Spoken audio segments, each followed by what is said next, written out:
पाकिस्तानी सेना ने सैन्य बुनियादी ढांचे को निशाना बनाने के इरादे से पूरी पश्चिमी सेना पर भारतीय वायु क्षेत्र का कई बार उल्लंघन किया। पाकिस्तानी सेना ने नियंत्रण रेखा पर भारी कैलिबर वाले हथियारों से गोलीबारी भी की।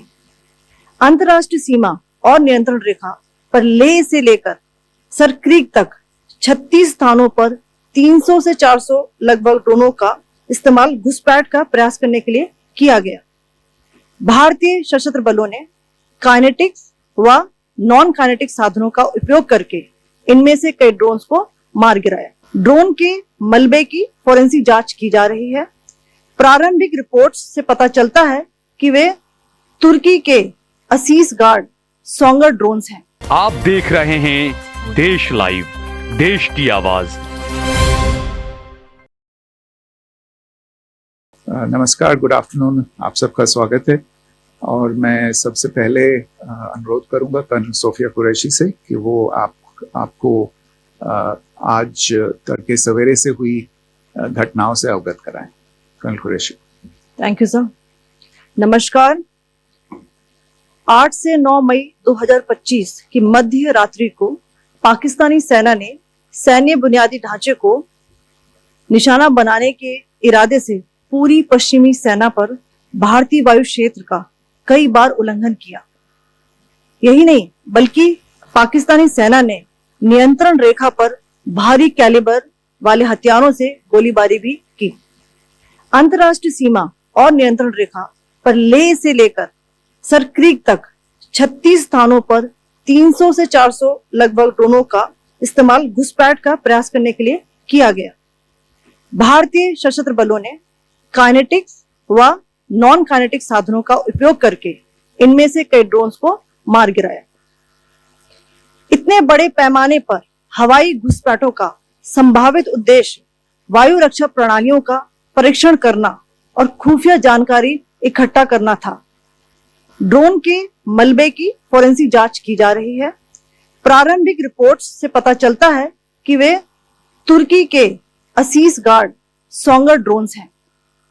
इसके उपरांत रात में पाकिस्तान के एक सशस्त्र यूएवी ने भटिंडा सैन्य स्टेशन को निशाना बनाने की कोशिश भी की, जिसे पकड़ा गया और उसे निष्क्रिय कर दिया गया। पाकिस्तानी हमले के जवाब में पाकिस्तान में 4 हवाई रक्षा स्थलों पर सशस्त्र ड्रोन्स लॉन्च किए गए। इनमें से एक ड्रोन एडी रडार को नष्ट करने में सक्षम रहा। पाकिस्तान ने जम्मू कश्मीर के तंगधार, उरी, पुंछ, मेंढर, राजौरी, अखनूर और उधमपुर में भारी कैलिबर आर्टिलरी गन और सशस्त्र ड्रोन्स का उपयोग करके नियंत्रण रेखा के पार गोलीबारी भी की, जिसके परिणाम स्वरूप भारतीय सेना के कुछ जवान हताहत हुए और घायल हुए। भारतीय जवाबी कार्रवाई में पाकिस्तानी सेना को भी बड़ा नुकसान पहुंचाया गया। इसके अलावा पाकिस्तान का गैर जिम्मेदाराना व्यवहार फिर से सामने आया। 7 मई 2025 को रात 8:30 बजे एक असफल अकारण ड्रोन और मिसाइल हमला करने के बावजूद पाकिस्तान ने अपना नागरिक हवाई क्षेत्र बंद नहीं किया। पाकिस्तान अपने नागरिक विमानों को ढाल के रूप में इस्तेमाल कर रहा है, जबकि उसे अच्छी तरह से पता है कि भारत पर उसके हमले से हवाई रक्षा की तीव्र प्रतिक्रिया होगी। यह भारत और पाकिस्तान के बीच अंतर्राष्ट्रीय सीमा के पास उड़ान भरने वाले अंतर्राष्ट्रीय उड़ानों सहित नागरिक विमानों के लिए सुरक्षित नहीं है। यहां स्क्रीन शॉट में पंजाब सेक्टर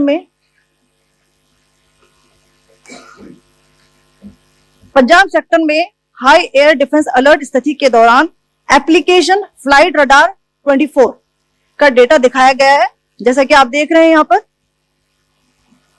भारतीय पक्ष का हवाई क्षेत्र घोषित बंद के कारण नागरिक हवाई यातायात से पूरी तरह से रहित है। कराची और लाहौर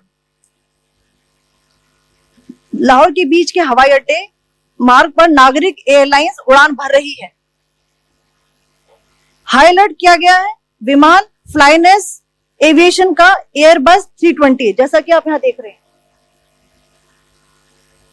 जो कि शाम को 5:50 दमन से शुरू हुआ और रात को 9:10 लाहौर में उतरा। ये सारा डिटेल्स आप यहाँ देख रहे हैं, ये डिटेल्स यहाँ लिखा हुआ है। Can you see this?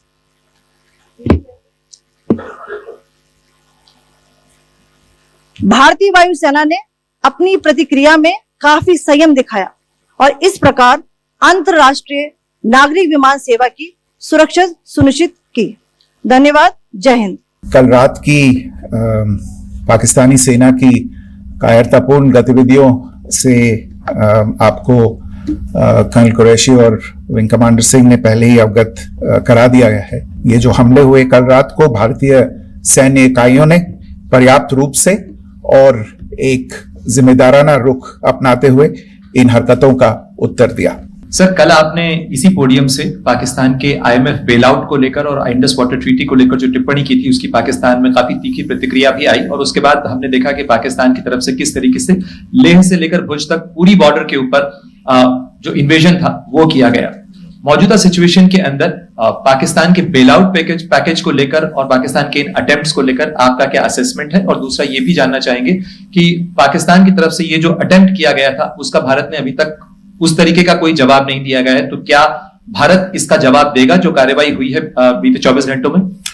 देखिए प्रणय, जहां तक इंडस वाटर्स ट्रीटी का सवाल है, मैंने कल विस्तार से उसके बारे में इसकी चर्चा की है।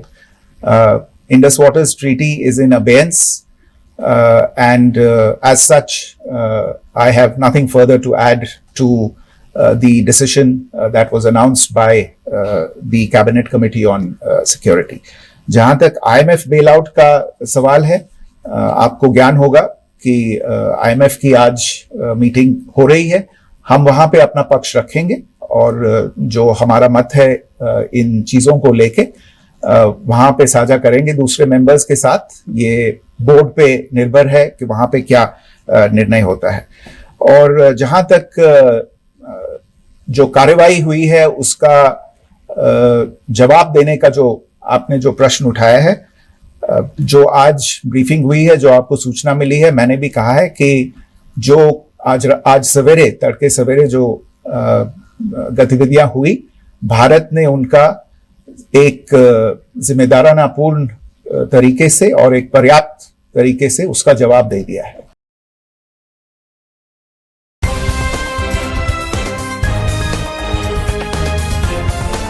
देश और दुनिया की तमाम छोटी और बड़ी खबरों के लिए हमारे चैनल को सब्सक्राइब करना न भूलें और बेल का बटन जरूर दबाएं।